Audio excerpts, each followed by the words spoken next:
John, we got a telegram from some lady friend of yours, a Bonnie something or other.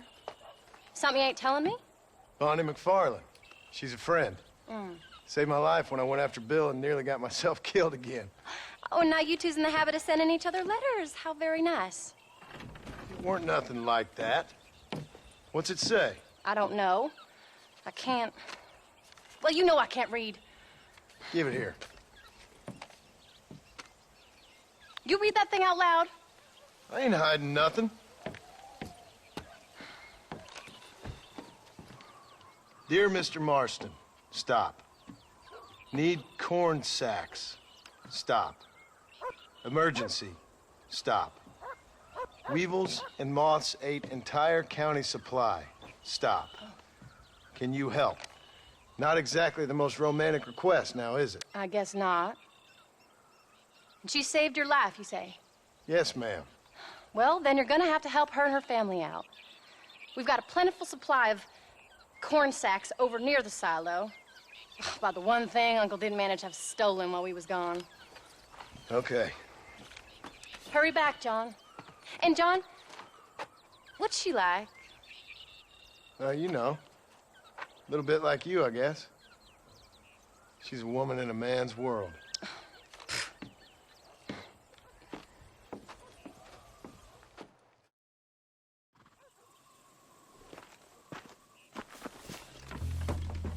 John! Wait! I changed my mind. I'm coming with you. What are you waiting for? We better hurry.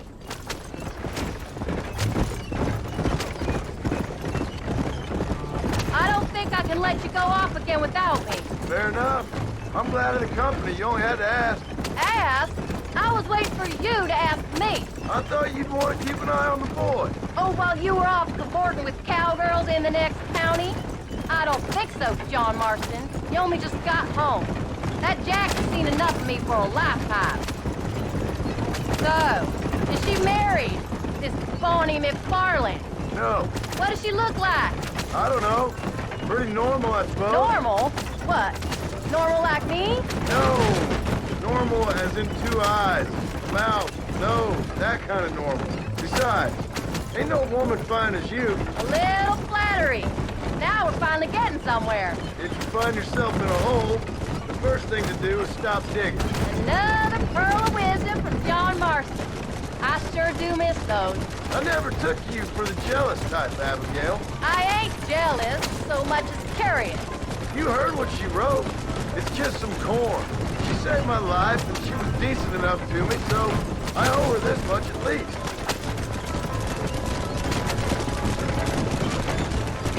How did she save your life, anyway? She found me half dead on the side of the road and took me to the doctor. Most folks would have left me there. Half dead from what? Bill didn't take so kindly to me visiting unannounced. Bill never did like surprises. How was he? Same as he was when we left.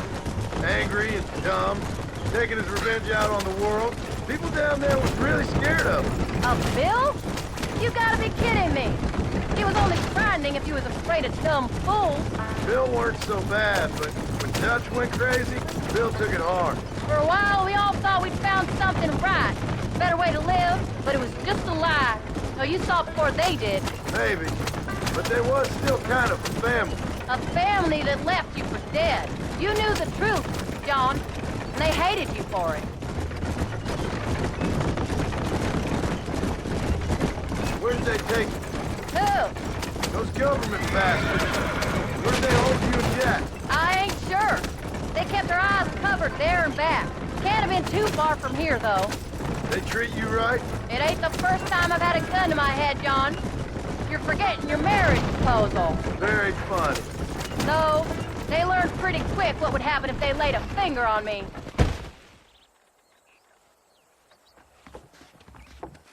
You came.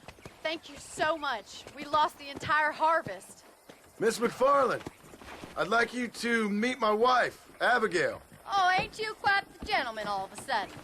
It's a pleasure to meet you, Mrs. Marston. Likewise. Thank you for saving my husband's life. And for teaching the miserable old goat some manners, among other things. I didn't teach him anything. I know better than to try to change a man. You should meet my father. Oh, people can change, Miss McFarland. John and I have to believe that more than anybody. This is a decent first harvest for you, John. You should be proud. That's good land you got there. How are you feeling, Mrs. Marston? From what your husband told me, it must have been awful for you. I've been through worse, and I knew he'd be back before too long. He can't cook a meal to save his life. Abigail, in my darkest hours, when I was most homesick, just the thought of one of your rat meat stews kept me pushing forward. Well, about as amusing as a weeping saddle sore, ain't he, Miss McFarland? If you're gonna start yammering about women's work, John, I'd say you might be in the wrong company. I'd say so, too. I never felt so outnumbered.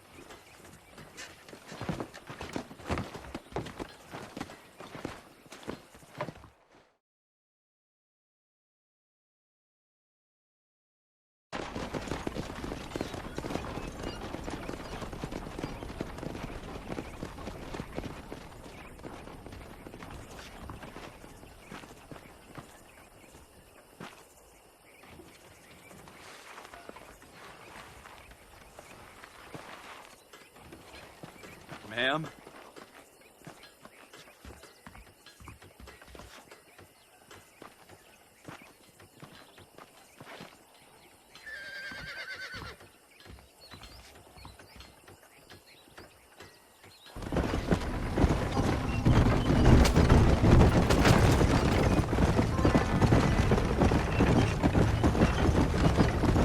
So that was the famous Bonnie. That was her, all right. She's pretty. She's normal, like I said. Well, you always wanted to be a rancher. I'd have thought she'd be just your thing. The perfect rancher's wife, if I ever saw one. I already got a rancher's wife. I'm only teasing. I like her, and I'm glad she saved your life. Most of the time, anyway. The McFarlands are good people. She did blush redder than a shepherd's sunset when she saw you, though. I have that effect on women. You clearly had one too many blows to the head. You ain't wrong about that, Mrs. Marston. That's quite a ranch they got there. That'll be us someday. As soon as we get back on our feet. I don't know, John. How many times can we start again? An outlaw and a working girl. We ain't exactly farmers. We are now. Forget that life.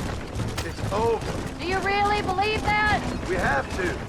It's the only way we'll ever have a future. The life we led, that doesn't go away. It's never over. You think those government men are just gonna leave us alone now? The old gang's dead. I did what they asked. And that's it? The life, crime, forgiven? We're back together, ain't we? Till they decide you owe them something else. Sometimes I think I was the stupid one for believing I could get out. Maybe Dutch, Bill, and Javier were just being honest with themselves. You ain't perfect, John, and I sure ain't. But you're better than they are. And they were. Maybe we can't change. But we gotta try, for Jack's sake. Even if we have to start again 100 times. It's better than going back to what we were. How's Jack doing? Angry, upset. He's been through a lot. I hope he's gonna be all right. It's gonna take time. For a while, his world was safe. Normal, even. Then it got turned upside down again. He ain't saying much about it. I've tried to talk to him, but how do you explain any of this? What do you say when he asks about Uncle Phil and Uncle Dutch? They were family when he was a little boy. He hides away in those books of his. Wouldn't you? It ain't like the real world's done him many favors. He's just been kidnapped. He grew up with the gang. That's no life for a boy. We did our best to protect him. Come on, John. He saw things no boy should see.